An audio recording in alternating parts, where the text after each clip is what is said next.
I've been making this bread recipe for 30 years, simply wonderful.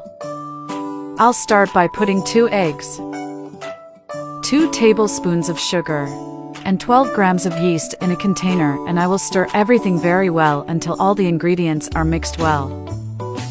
Once that's done, I'll add 400 milliliters of milk and 80 grams of melted butter in the container, and I will stir again until the mixture is added.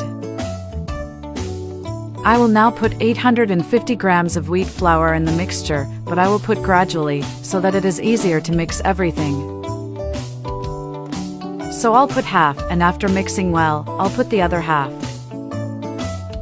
Now I will stir well with the help of a spatula until it becomes a mass, then I will remove from the container and knead. And before I forget, tell me which city you're watching so I can send you a special hug. Today's hug goes to Beverly Patton from the United States. I'm glad you're enjoying our recipes. Now I'll put some flour in the container, then put our dough inside. Then I will cover with a cloth and let rest for an hour. After time looks as our dough has grown, now I will remove from the container. This recipe is amazing, it will surprise you. Then put a little flour on a surface to not stick, and I will roll the dough this way. Now I'm gonna cut the dough into pieces.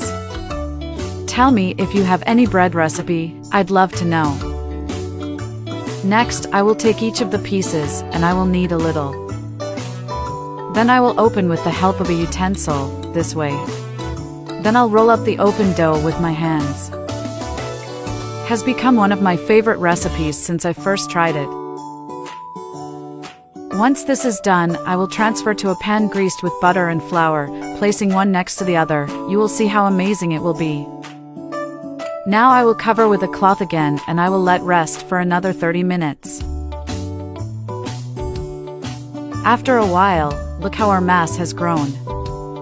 Now I will brush a mixture of an eggyolk with a teaspoon of milk over our recipe. This recipe is wonderful, has become routine here at home. Finally, I will take to the oven in 400 degrees Fahrenheit for 25 minutes. After the time is ready, our recipe, look how beautiful it was. Now just enjoy this delight. This recipe is amazing. The best is that you can eat with whatever you want. I'll put some butter. I hope you enjoyed this recipe. Thank you so much for watching this video so far. I'll see you in the next video. Bye.